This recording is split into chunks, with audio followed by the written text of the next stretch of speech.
right, y'all. Welcome to the Scott Horton Show.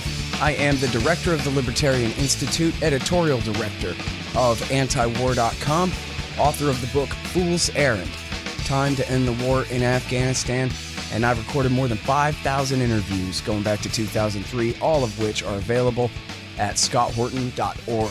You can also sign up for the podcast feed. The full archive is also available at youtube.com/Scott Horton Show. All right, guys, check it out. On the line, I've got Ray McGovern.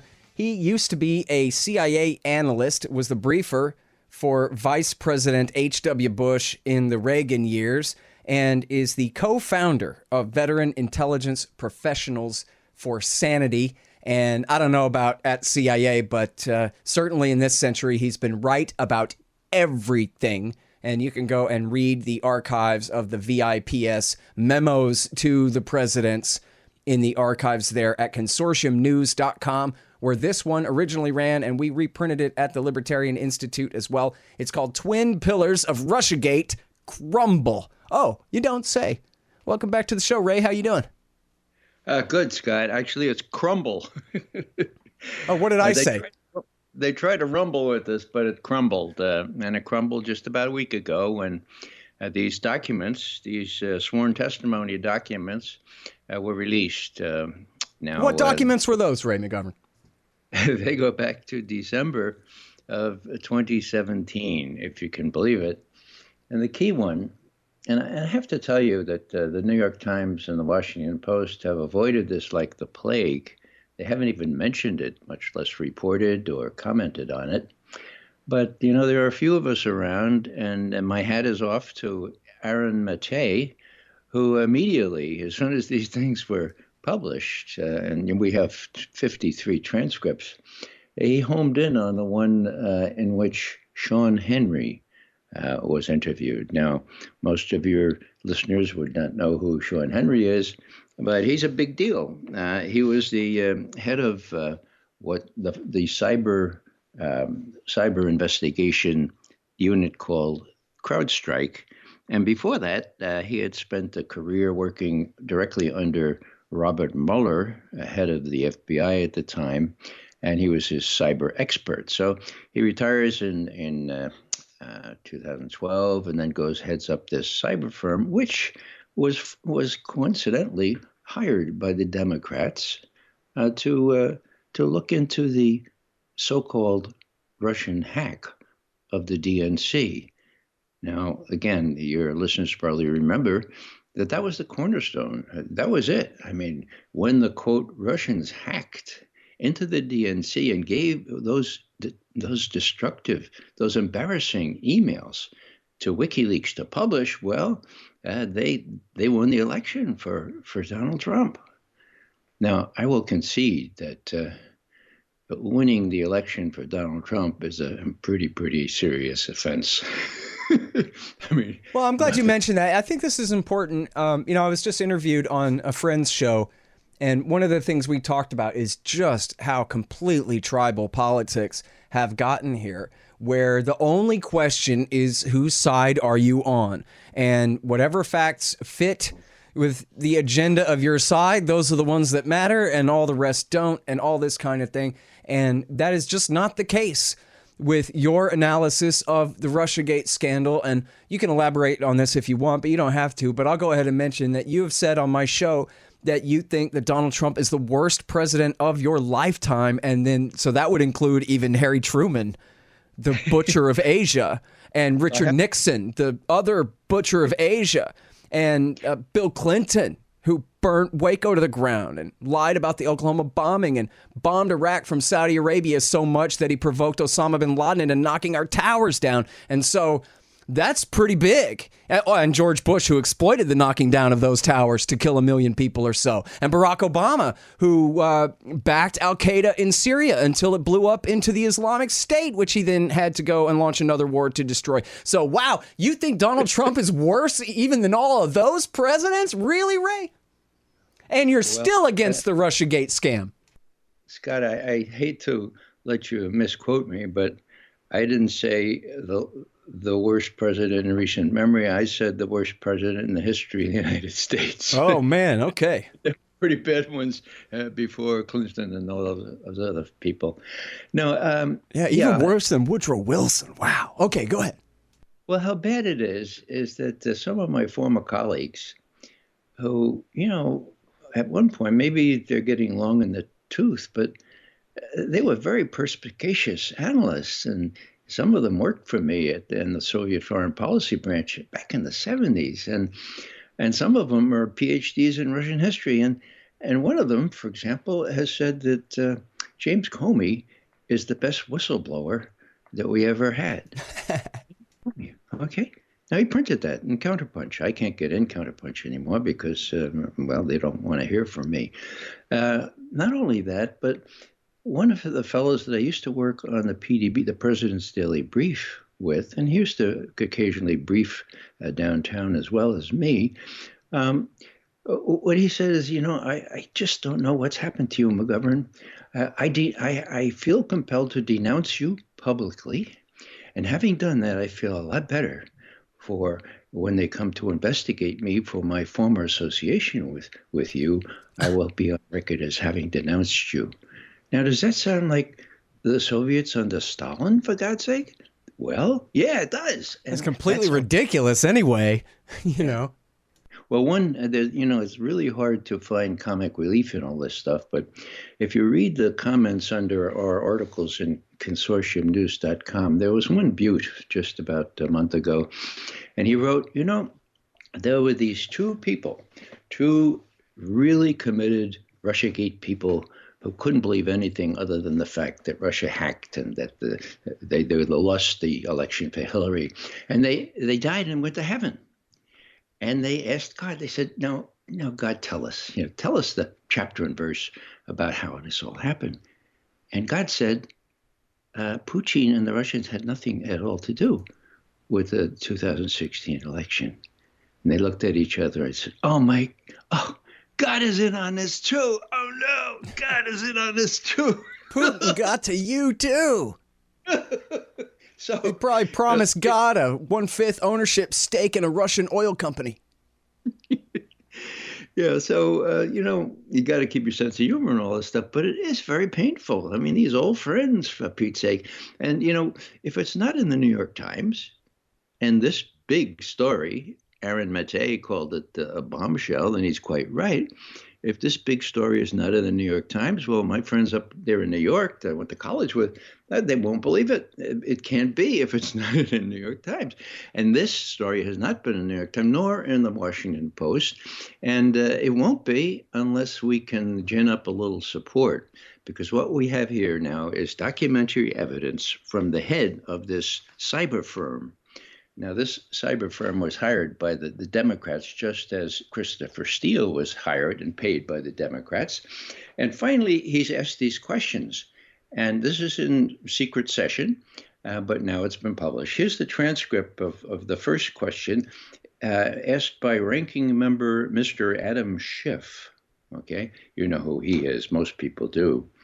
Quote, do you know the date on which the Russians exfiltrated the data from the DNC?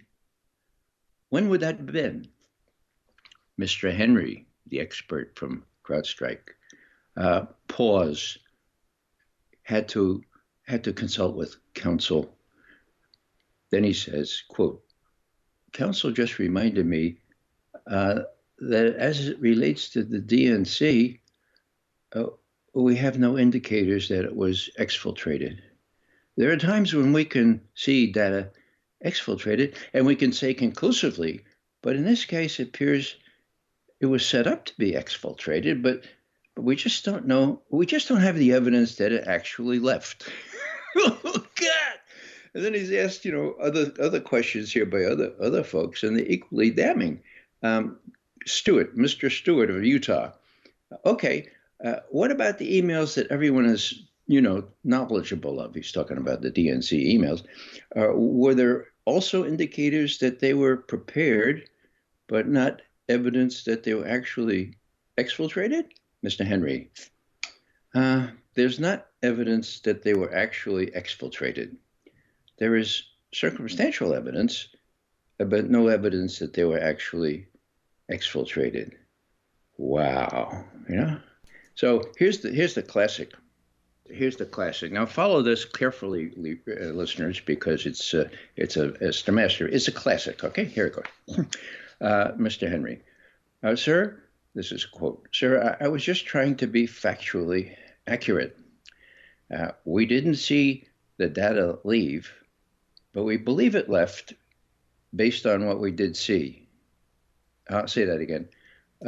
We didn't see the data leave, but we believe it left based on what we didn't, or what we saw.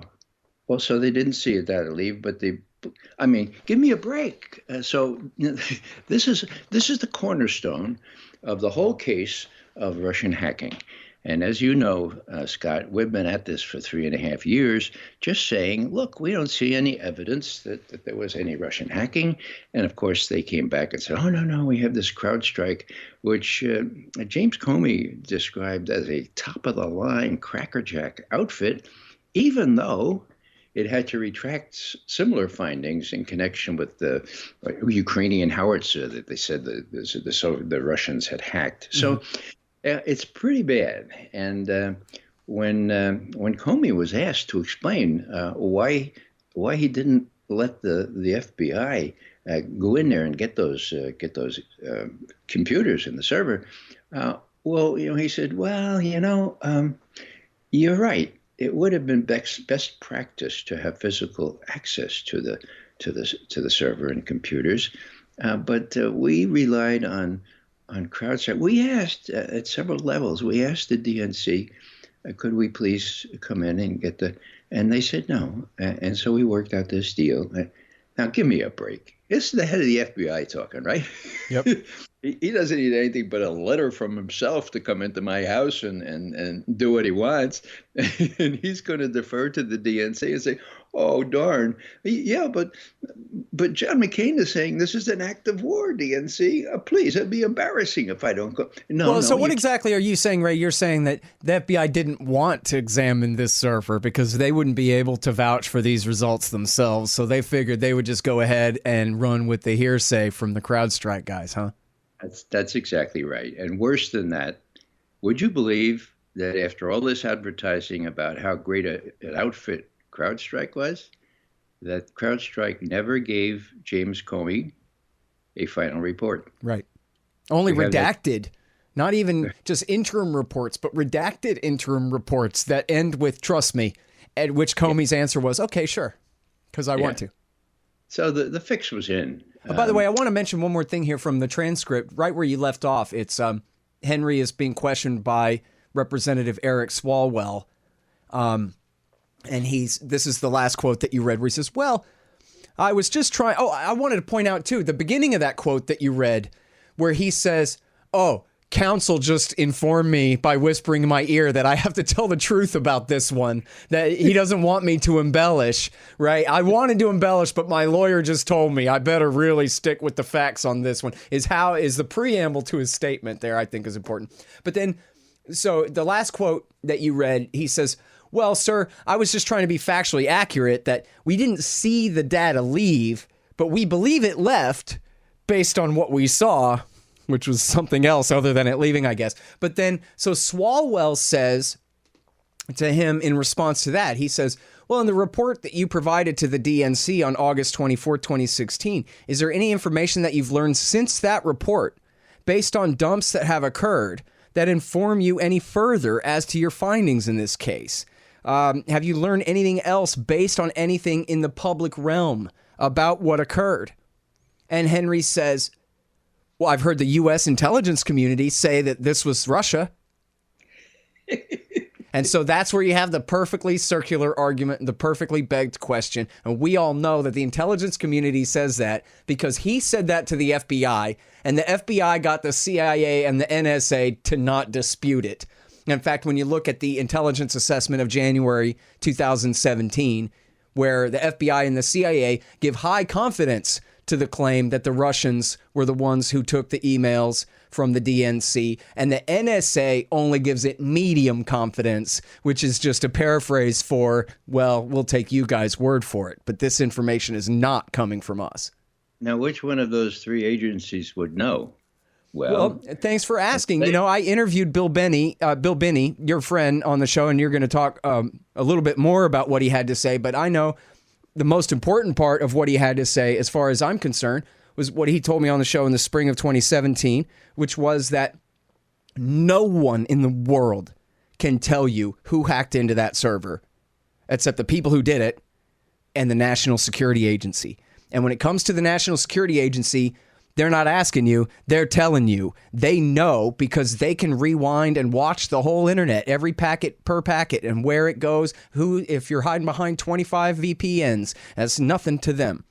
And they're the only ones who could know. And by the way, I'll go ahead and mention here too that Jeffrey Carr, a computer security expert, renowned computer security expert, he came on the show. I'm pretty sure this was still in the summer of 2016 when I interviewed him for the first time about it.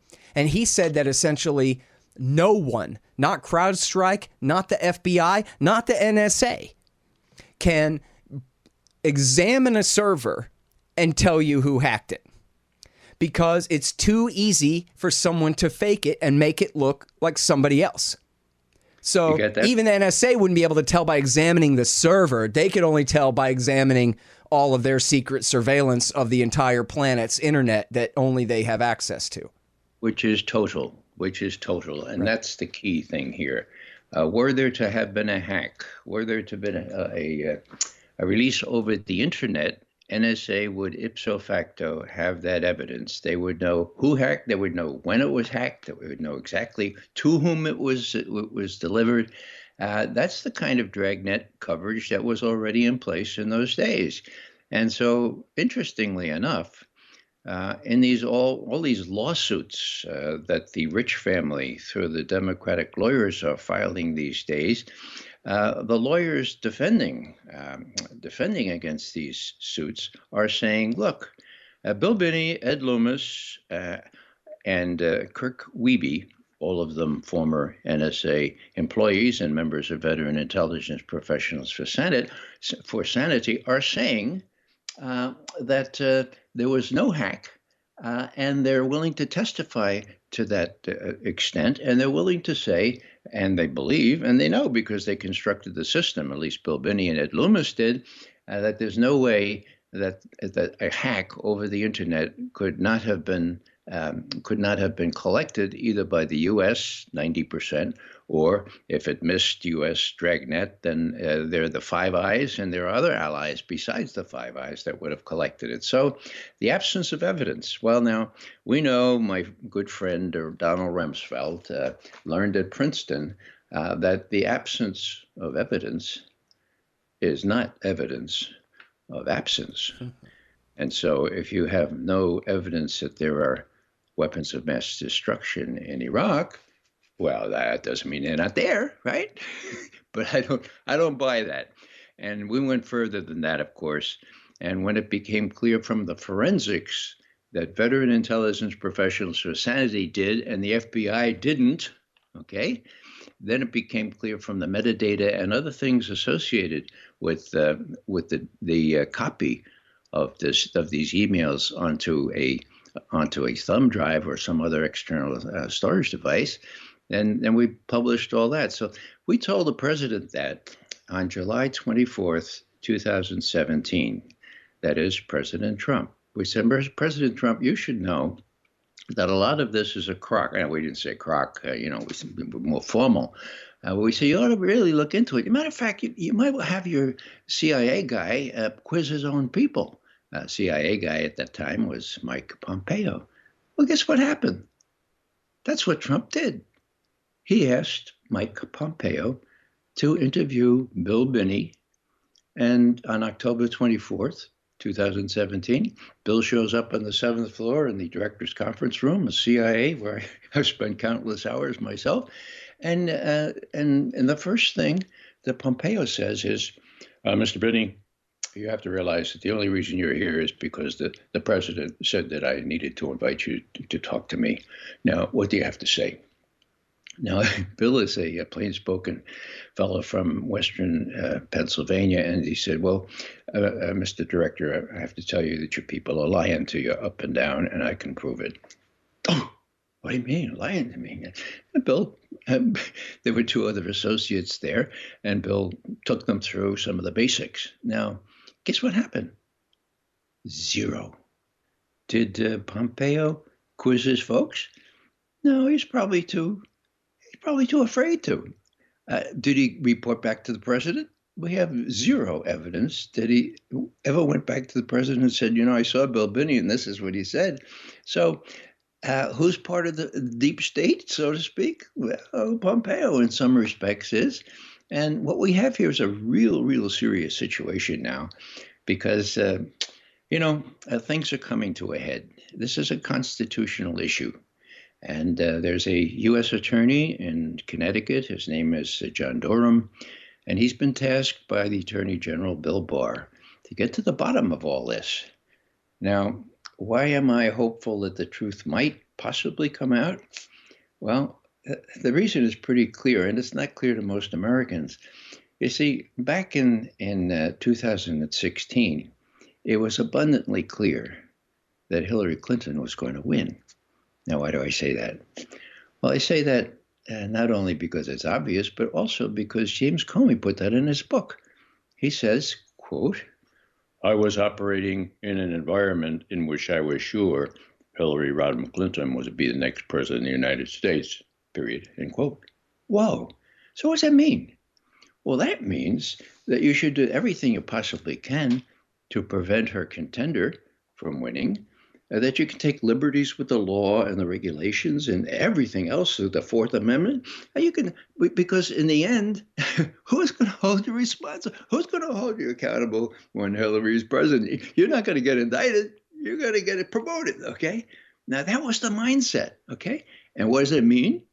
Well, it means that they didn't take the most rudimentary precautions to disguise what they were doing.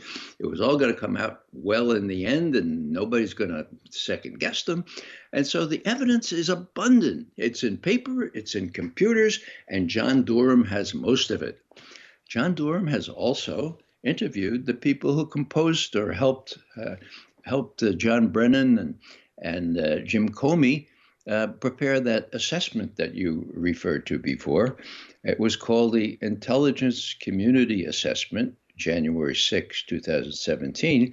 The only correct word in that title was assessment. It was an assessment.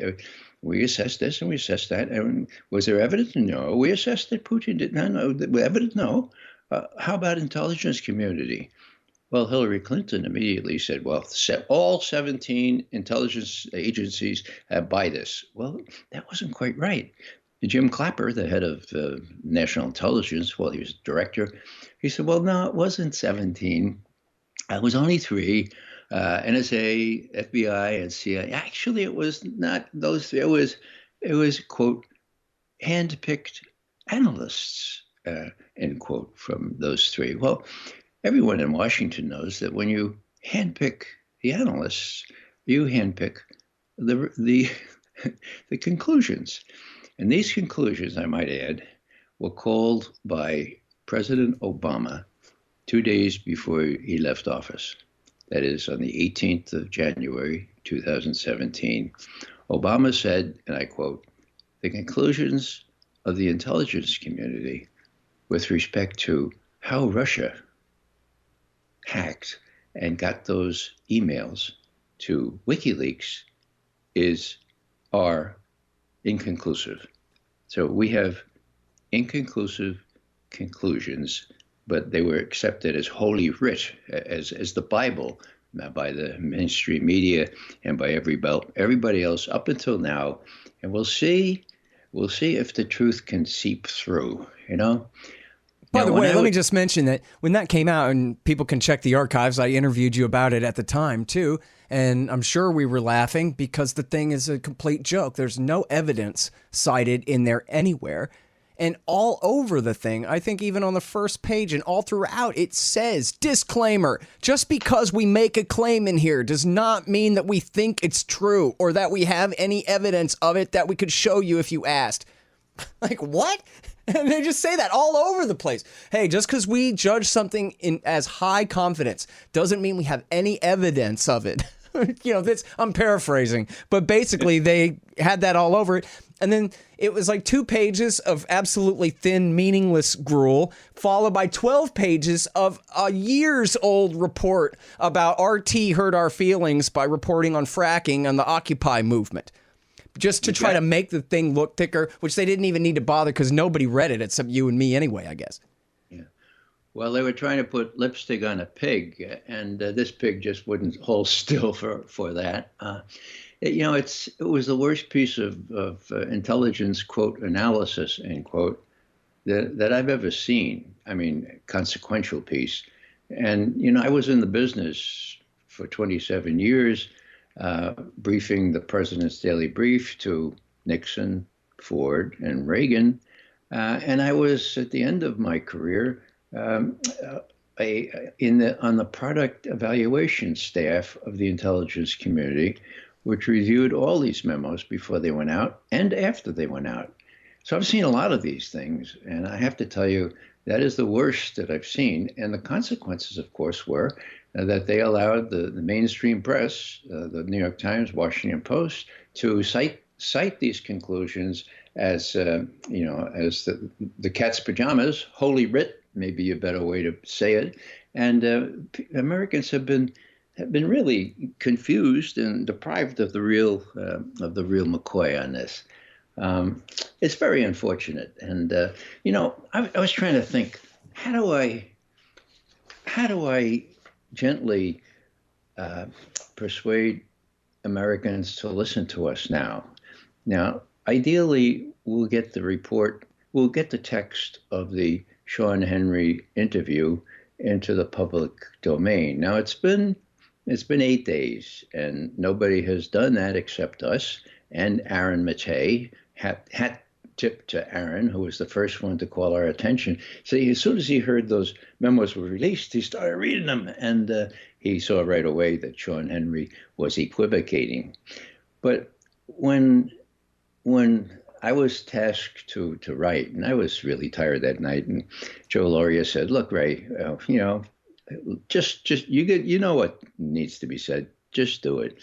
So I was up half the night, and I resisted doing it. And he said, "Look, when you do it, Ray, no victory laps, okay? Okay, VIPS, you were right, but let's play it down." So Joe gave it a very anodyne title, saying further evidence that there was no Russian hack. But my point is simply this, that given what Barbara Tuchman used to call the cognitive dissonance, the kind of attitude that grows from having been brainwashed, really is the word, for 4 years about all this stuff, you have to proceed gently. And I got some sustenance, you may enjoy this, from none other than Emily Dickinson. Now, she was a woman of not many words. So let me just read 2 little stanzas here. Tell all the truth, but tell it slant. Success in circuit lies, too bright for our infirm delight. The truth's superb surprise. As lightning to the children eased with explanation kind, the truth must dazzle gradually, or every man be blind. Now, as you pointed out earlier, there is an incredible division among people as to what to believe here. We're hoping that gently bringing this evidence out, showing people that, look, Crowdstrike lied. They said that there was a hack. There was no hack, and we can prove it wasn't. And just gently telling people, look, why did they do all this unmasking of General Flynn? And why is it the NSA has not been forthcoming in saying they don't have any evidence of a hack? Well, all that stuff is gently coming out. And I continue to harbor the hope that when John Durham gets finished, which should be another month or so, he's the attorney out there in Connecticut who's doing the work for Barr on how the Russiagate got started and who conducted it. I think that there's some chance, I wouldn't give it more than 50-50, that people like James Comey and John Brennan and Jim Clapper will be indicted.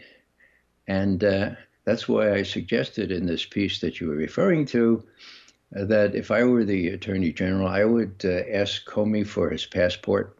I'd do the same with Clapper and Brennan because they are a flight risk as far as I'm concerned. See, not me. I would strip them of their passports and then exile them, banish them and their families from the United States forever, confiscate all their property, and spend the proceeds on coronavirus treatments or something.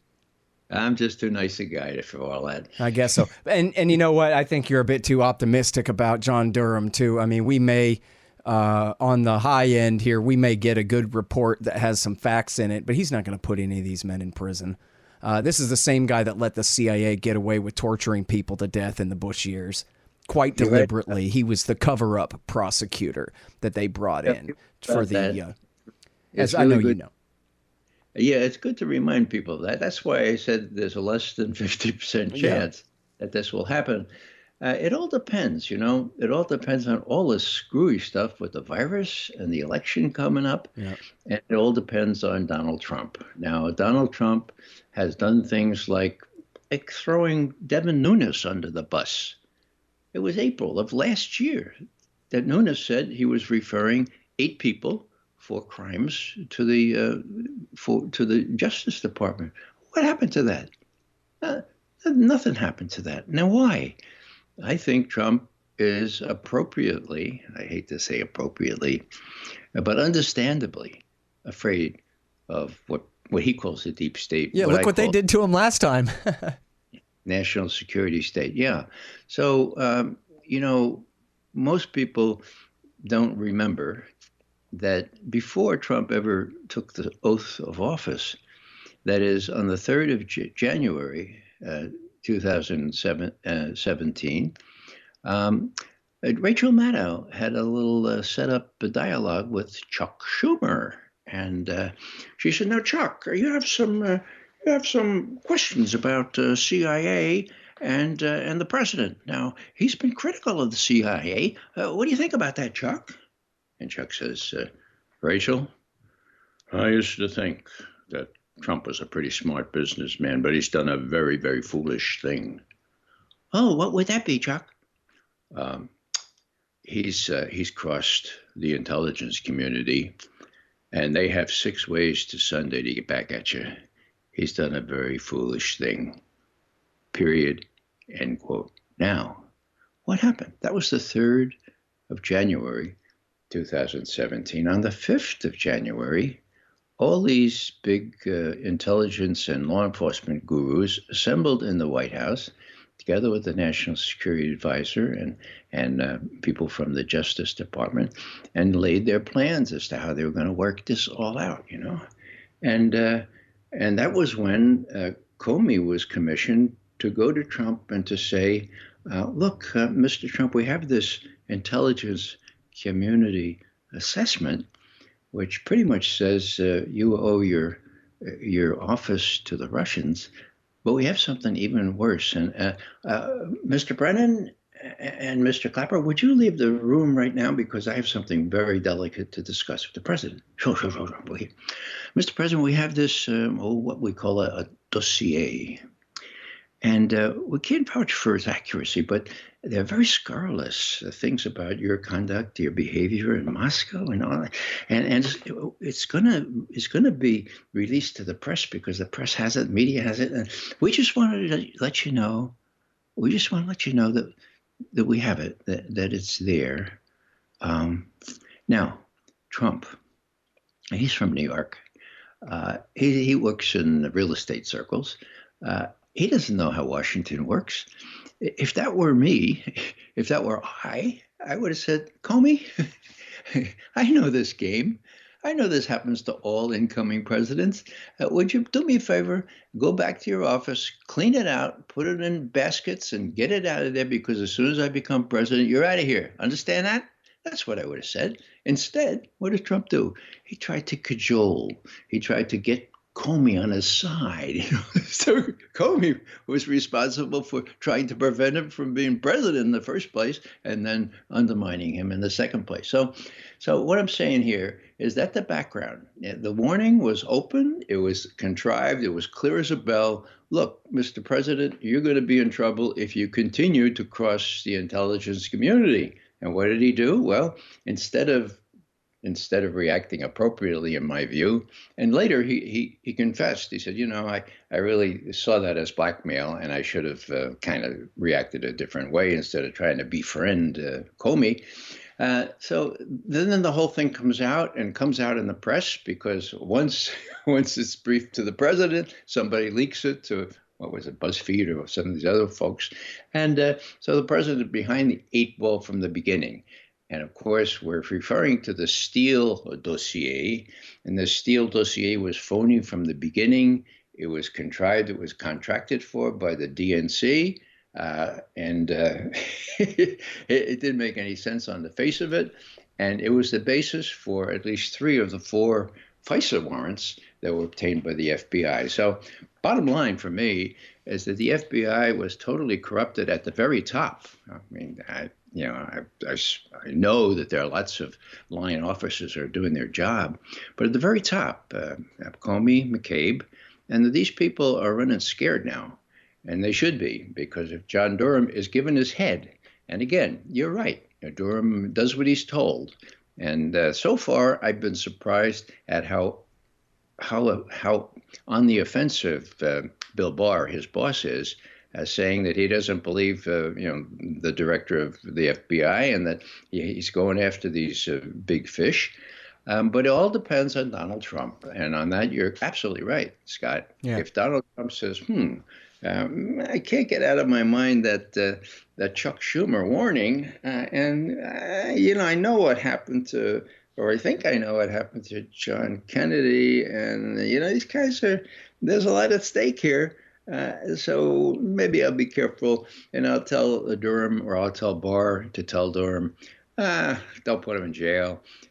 Find some other way to show them up, but don't try to put him in jail. That's just too dangerous. Hold on just one second. Be right back. So you're constantly buying things from Amazon.com. Well, that makes sense. They bring it right to your house. So what you do, though, is click through from the link in the right-hand margin at scotthorton.org, and I'll get a little bit of a kickback from Amazon's end of the sale. Won't cost you a thing. Nice little way to help support the show.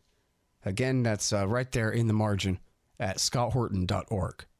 Hey, y'all, check it out. The Libertarian Institute, that's me and my friends, have published 3 great books this year. First is No Quarter, The Ravings of William Norman Grigg. He was the best one of us. Now he's gone, but this great collection is a truly fitting legacy for his fight for freedom. I know you'll love it. Then there's Coming to Palestine by the great Sheldon Richman.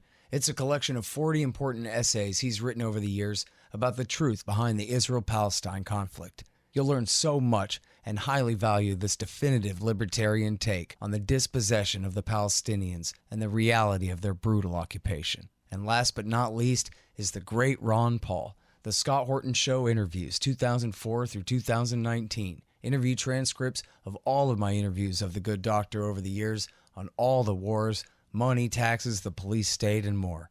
So how do you like that? Pretty good, right? Find them all at libertarianinstitute.org/books. You need stickers for your band or your business? Well, Rick and the guys over at thebumpersticker.com have got you covered. Great work, great prices, sticky things with things printed on them. Whatever you need, thebumpersticker.com will get it done right for you.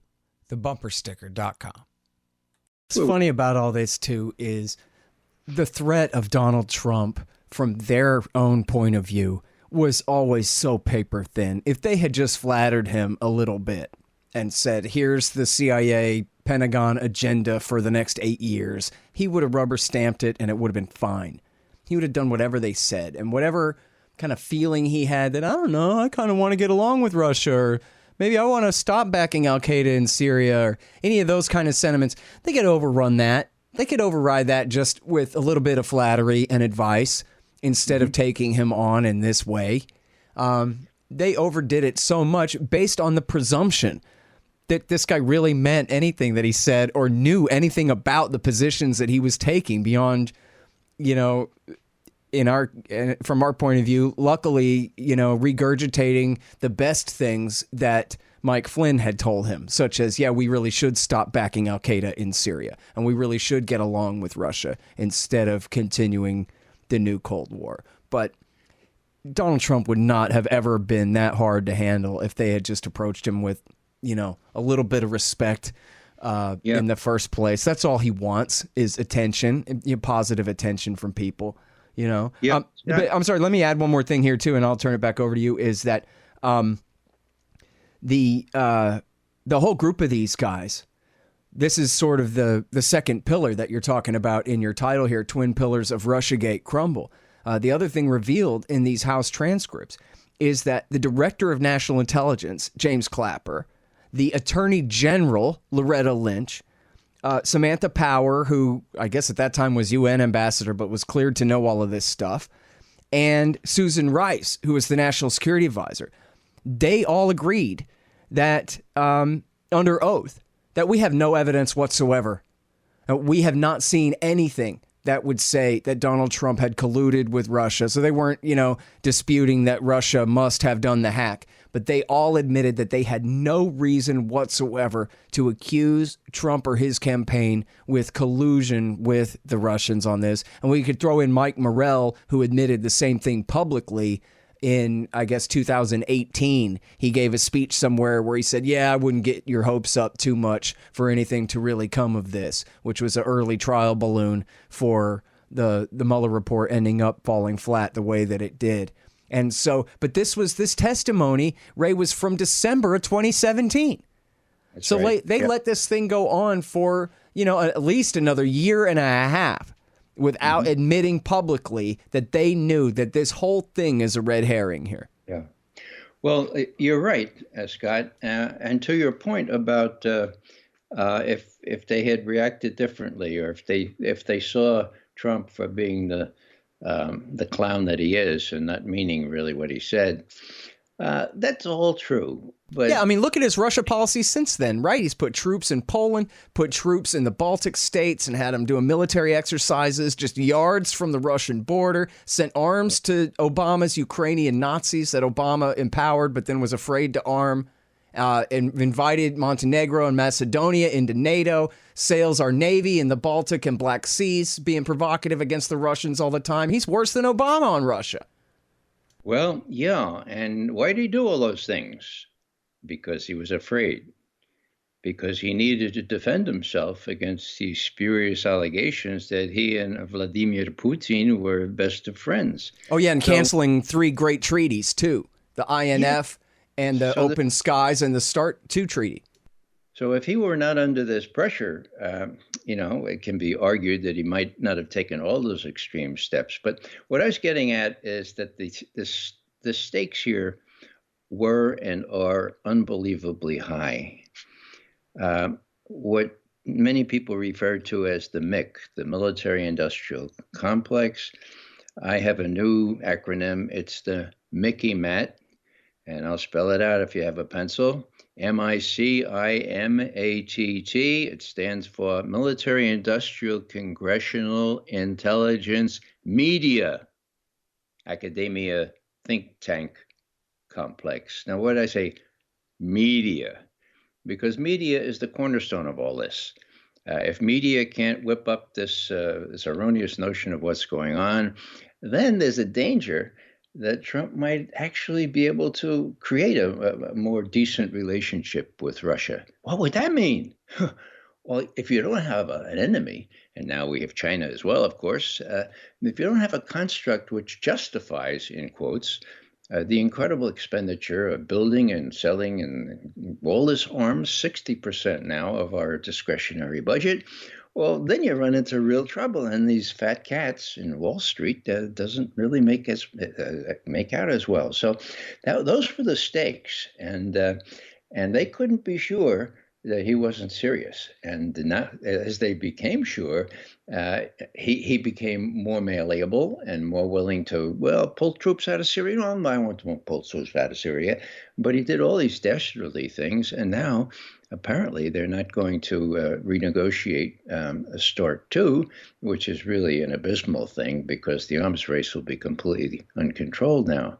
So the Mickey Mat has never been stronger, and it's the military, industrial, congressional, intelligence, media, academia, think tank complex, and it rules the roost. And that's what they're up against now. And whether Trump will take them on is very dubious, and that's why, as I said before, I give them less than an even chance that the truth will completely come out, and that people like Brennan, Comey, and Clapper will be, as they deserve to be, put behind bars. Yeah.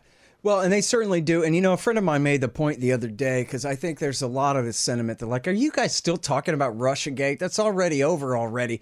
But they dragged us through this for 3 years, pretending not just that Hillary Clinton didn't lose the election and it was instead stolen from her, but pretending that the president himself was in on it with the Kremlin, was guilty of high treason against the American nation. And so it seems to me this is only fair. This is what my friend was saying, that it's only fair that as big of a scandal as this was, despite the fact it was based on nothing, but really as big of a scandal as this would have been if it was true. That's how big of a scandal it is and should be considered, that it wasn't true. And that these men at the FBI and the CIA and the Department of Justice and the Obama White House conspired to falsely accuse a candidate, then a president-elect, then a president of high treason with the Kremlin. I mean, having all of their property confiscated and these men banished from the United States forever is too good for them. And they belong in the supermax with Ted Kaczynski and Ramsey Youssef. Well, your friend must have been talking to my friends, because that's what I've been telling them. It's worse than that. There was a conspiracy of which the president was a part. But the president was different. That was Obama. It's becoming clear now, and it will become clear in the next few weeks, if you have sources other than the New York Times, that Obama was kept advised of exactly what these guys were doing. And that first became apparent about 2 years ago when Peter Strzok and Lisa Page were talking, both of them high-level FBI employees. And Lisa Page says, I'm working for McCabe here, deputy director, and I'm preparing some talking points for him because the president wants to know everything that we're doing. Well, I didn't make that up. That's in the transcript. So the president, Obama at the time, wanted to know everything that they were doing. And just now we're getting more evidence of that with the release of some of these transcripts and other things. So, when people talk now, I just wish Donald Trump would keep his mouth shut. He coined Obamagate, Well, the fact that he coined Obamagate, it persuades me not to use that. But Obama was in on all this. And in a lawyerly way, he tried to exculpate himself a little bit 2 days before he left office by saying, even though the intelligence community has conclusions that they say are conclusive, that the Russians hacked into the DNC and gave them to WikiLeaks, I find those conclusions inconclusive. So that was the key. We should have followed up on, we did follow up on that, but no one was willing to tell us how much Obama was apprised of this. Now we're likely to know. And the sad thing is that this is likely to feed the hyper-partisanship that already exists. So no one look at the documents themselves, my God. We have documentary evidence of what went down, and now we have it chapter and verse from the release of these 53 transcripts, suppressed since December 2017. So we're in for a tough couple of months, not only with the virus, but with this political situation. And I think, depending on how Trump feels he's got to lash out at folks, that he will fully authorize Barr and Durham to speak out the truth. Problem is, very few people will believe it because everything is so partisan these days. Yeah.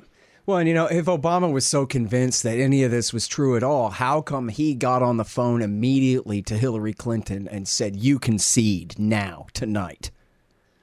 He was the one who made her do it. I mean, in the telling, she would have waited. She would have preferred to play Al Gore and dispute the election for months or whatever she could and claim that. Well, and as we know, they wanted to get Michael Morell to brief the Electoral College and claim that the Russians stole the election so that they would throw it to Hillary or at least to the House of Representatives so that the House could give it to Paul Ryan or Colin Powell, which is, they admitted that was their plan. That was in the New York Times.